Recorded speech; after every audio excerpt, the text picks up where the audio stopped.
In today's video, I would like to talk about how edtechs are fooling you. So specifically, I want to talk about edtechs in the area of data science, machine learning, and AI. So why do people join edtech courses? One, they want to boost their careers, right? So basically, you want to boost your career, okay? You want to learn, you want to learn AI or ML or data science, right? How do you get attracted to these edtechs? So the first thing they will say is that, there is this AI hype which is going on. AI will impact a lot of jobs. Your salary will increase by some huge X. Okay. It could be 50x, 30x, anything, right? This is how they attract you. Okay. They would say that you are working currently at X per annum as a tester,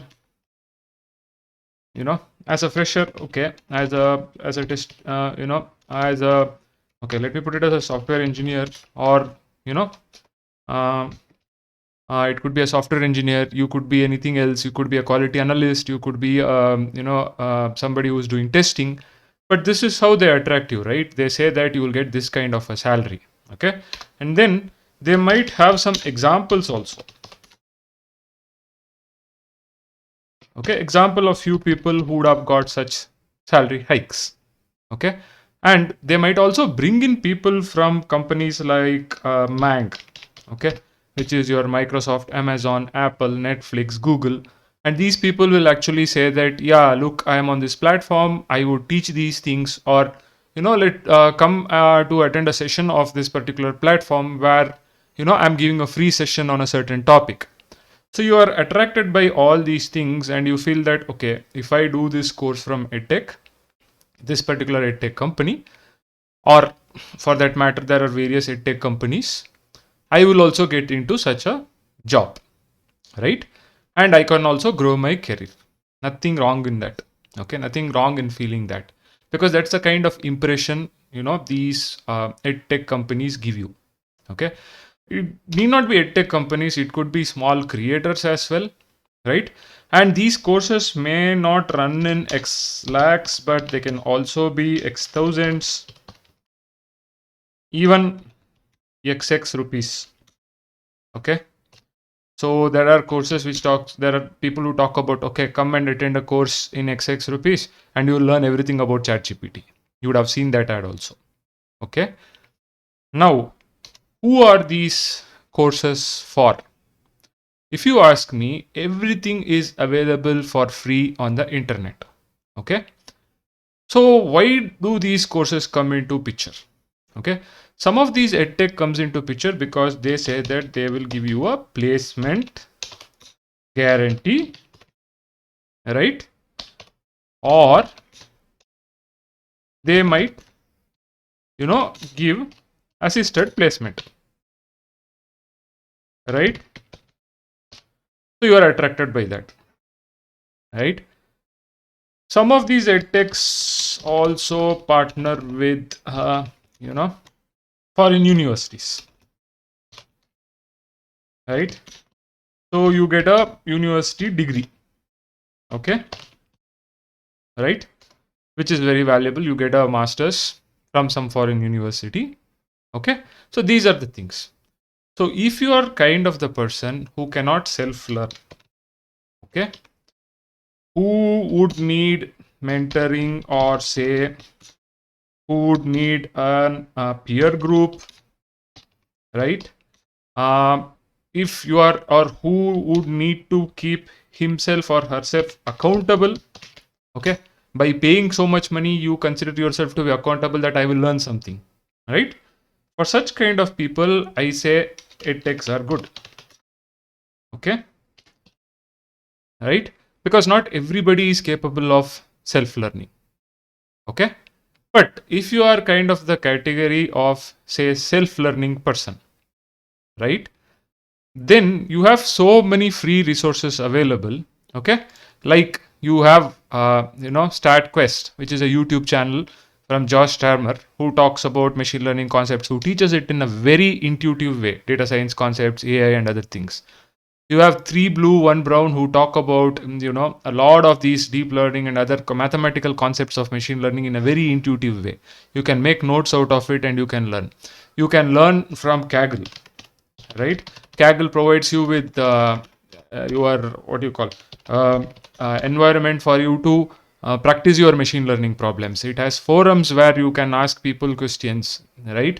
You can have discussions over here. You can learn from Kaggle, right? You have Andrew Ng's machine learning courses. You have so many resources which are available from which you can learn, right? The only thing is that you need to put a roadmap, a basic roadmap of what are the topics which I need to study. For that, I always generally suggest people to have a look at this machine learning course from Andrew Ng. You will get an idea of all the concepts, and then you can start digging into each of the concepts for further learning, and then you can do your projects on Kaggle. You can understand mathematics from 3Blue 1Brown. You can understand concepts from Josh Starmer, right? You can learn by yourself and build projects, right? So this is for the self-learning kind of person. So coming back to the point, why do you think edtechs, or why do I think edtechs are making a fool out of people, right? So the thing is that all these resources are available for free and you can learn from them. Okay, or if you want to make yourself accountable, you can pay a high amount and get into this edtechs. Now the question is that, okay, the question which comes is that, how many AI ML jobs, AI ML BS jobs are really there in the market? Okay, so if you look at this, right, any company, if you look at the proportion of, say, software engineers, right, to your AI ML data scientists or software engineers, right? The normal software engineers, if you look at the number of jobs, if you take a company, there are 1,000 software engineers. There could be maximum 50, 100 AI ML engineers, right? Just talk to your friends, find out in all the companies where people are working out, this is what is the truth. Not every software engineering job is a AI ML job, right? And this is not going to change so much in the future. The jobs are still going to remain the same. Okay, you might have AI ML which will come and which will assist the software engineer to improve his or her productivity, or maybe do a lot of things which the software engineer is currently doing. But then, right, the number of AI ML or data science, you cannot just apply everything, everywhere. You cannot apply AI ML or data science to improve your product, right? Products can run without AI ML or data science also, right? So the proportion of your traditional software engineers is going to be still high, right? Even though there is this craze of AI ML or this thing. So if you want to grow in your career, you can still grow by improving in your in your software engineering aspects, right? You need not shift into AI or ML domain. Okay, this is for experienced people I'm talking about, who might have 5 years of experience, 7 years of experience, right?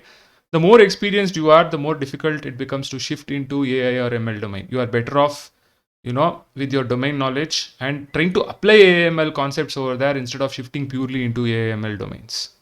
Okay, that's the first thing. The next thing is that if 1,000 students take a course, okay, these edtechs cannot guarantee placement for these 1,000 students, because as I said, the number of jobs are going to be different. And the second thing is that each individual has a different aptitude. Okay, now based on that person's aptitude for learning, they might be able to learn data science concepts well, or data science may not be suitable for them, right? So then what do these edtechs do, right? They will give you one or two interview opportunities and they'll come back and say that, look, you don't have the aptitude for learning, right? The fault is yours. By the time you have already attended the course, okay, you have paid X lakhs, you have attended the course, you have completed the course, and you are still not be able to make this change into this domain, right? So the number of successful placements they show, right, is just pure marketing. The number of successful placements may be very less, okay, practically. The next thing is that some of these edtechs also ask you to fake experience, which is a big red flag, okay? If the other side of your, where you're applying for jobs, find out that you are faking your experience in terms of DS projects, they will easily catch it, okay? That becomes a blocker for you. There are some people who fake it till they make it, okay? But generally this is going to be difficult, right? When you are asked to put fake projects and other things, because it's easy to catch for an experienced person, the fake projects and other things, okay? This is another thing, right?